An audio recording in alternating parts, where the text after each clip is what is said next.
Well, hello then. I do hope you're all well. Just before Nick Abbott's show on Saturday night came on LBC, I got a whiff of the fact that our Lord Frost, poor, he decided he didn't want to be an unelected bureaucrat anymore. Now, was it because he realised that he was out of his depth when it became obvious that, trying to beat the biggest trading bloc that's right on our doorstep with a stick in a desperate attempt to get the evil overlords of the European Union to give us everything we want wasn't the brightest idea? Well, apparently not. No, not for our political opportunistic Remainer. And as always, our national treasure, Nick Abbott, reminds us all of that fact. Enjoy. Would you mind telling me what this is all about? Yes, it's about Cabinet Minister Lord Frost, who has sensationally quit. He has resigned from Bodger Johnson's government, panic in number 10, as the PM's key ally quits, saying he's disillusioned. He's not upset, he's just disillusioned. What's he disillusioned with? Well, everything that he is not responsible for. He's disillusioned with the government's COVID Plan B restrictions. He's disillusioned with vaccine passports. He's disillusioned with tax hikes, and he's disillusioned with the cost of net zero green agenda. So not disillusioned at his inability to extricate any concessions from the European Union, despite the fact that they need us more than we need them. No, apparently not. Got nothing to do with it. Everything was going tickety-boo over there. He's displeased about masks and, saving the planet. Costs too much, apparently. So the big news that we will get over in about 10 seconds after we hear it is that Cabinet Minister Lord Frost has sensationally resigned. Not Cabinet Minister Lord David George Hamilton Frost, Baron Frost, CMG, PC. Puh! What will we do without you? What with all your, the qualities that you brought to the role, like, I've got nothing. We'll miss your baggy face. There you go. We'll miss your baggy eyes and your baggy suits. Mostly, we'll miss the bagginess. Bye-bye. Bye-bye bagginess. Bye-bye. We'll also miss your enormous gut that precedes you into a room about 10 seconds before the rest of you arrives. Makes it look like you've eaten a space hopper. Cantilevered over your belt like something Zaha Hadid would have designed. How do those shirt buttons handle the strain? He was the bloke that said leaving the single market in the customs union would cost £1,500 per person. Yeah, this is before he had a change of heart. Actually, it's before he had a change of job. £1,500 per person to leave the single market, he said. We'd have to be out of our minds to leave the single market, he said. In 2016, as Chief Executive of the Scotch Whisky Association, booze, he said the UK would be mad to leave the benefits of the single market. That's Lord Frost said that, as Chief Executive of the Scotch Whisky Association. And I don't believe he was full of it when he said it. Mad to leave the benefits of the single market, he said. Mad as in...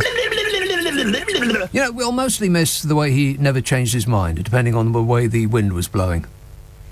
Stuck to his guns, and we will miss his expertise in dealing with the European Union, what with all the concessions that he wrought from them, like, I've got nothing either. Nothing there either. We have soured relations with our most important trading partner. We got nothing from them in the way of concessions, but we are all poorer, so at least he got that right. And we should thank him for helping us get out of the clutches of unelected bureaucrats, something, of course, that he knows all about, being, as he is, an unelected bureaucrat. We appreciate your service, Lord David George Hamilton Frost, Baron Frost, CMG, PC. Thank you. What's the PC stand for, by the way? We're not missing you already, if that helps.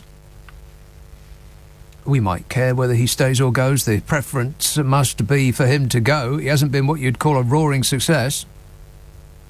But his bodginess will be as mad as his hair. The rats are leaving the sinking ship, Bodge. And the usual suspects are on manoeuvres, desperate to cling on to power at all costs. They're ready to defenestrate poor Bodger as soon as they can find a window big enough to squeeze him through.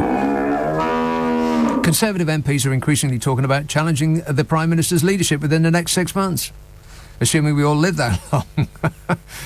Oh my cron, we're all going to die.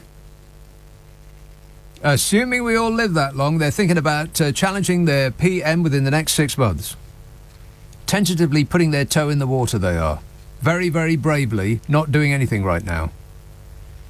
They're increasingly talking about, our Conservative MPs, a challenge to the PM's leadership with Chancellor Rishi Sunak and Foreign Secretary Liz Truss leading the field of contenders. Oh, please. That's the Kashmir billionaire smoothie with a selfie habit, and the woman who boasted that Brexit now allows us to export British apples to India. Yet one small point, Liz, Belgium exports 10 million kilograms of apples to India every year. Still, let's not get bogged down in facts, eh? She also comically claimed that the UK signed the most advanced trade deal that Norway, Iceland and Liechtenstein has ever signed. You've got to be kidding me. I mean, no offence, but Liechtenstein, Iceland, Norway, really? And then she said that about it being the most comprehensive deal that they've ever agreed. And you will be surprised to learn that that's actually not true. Yeah, I know, a government minister not telling the truth. Who would have imagined it? It is, of course, not as comprehensive a deal as the one that the European already has with those countries, which, of course, we also had when we were part of the European Union. Fabulous. Honestly, if the Tories are going to select our next leader from those two, you'd have to think they're engaged in some sort of giant stunt. Keep your eyes peeled for Ant and Dec or Harry Hill. Jeremy Beadle's not available, so we know it's not him. Is this you've been framed, or am I hallucinating? No, Nick, you're certainly not hallucinating. The clearest signs that the rats are leaving our bodge's Brexit sinking ship. There's no honour amongst thieves here, you know. They're abandoning you, Bodge. But I did read somewhere that our Lord Frost had been prostrating himself in front of our sock and sandal wearing Chancellor Fishy Shifty Rishi Sunak. But the one thing I found incredibly sad, and quite hilarious at all, is the fact that the two most popular members of the cabinet, well, he was within the cabinet, but now he's jumped ship before he's thrown under the bus, I suppose. The two most popular members within the cabinet with our Conservative members are our uncomfortable chair using vacuous Liz Truss and our just as vacuous Lord Frost. Oh! These swivel-eyed loons, they're incredibly easily pleased, aren't they? Two people who sacrificed their moral compass, so to speak, for solely political and personal gain are the two most popular within the fans of this extreme Brexit Tory government. You really could not make this shit up, could you? The term "we've jumped the shark" cannot be more true than ever in our political lifetime, surely not. And if you think this video is hilarious, just you wait for tomorrow's. Absolutely stark raving bonkers. Oh dear.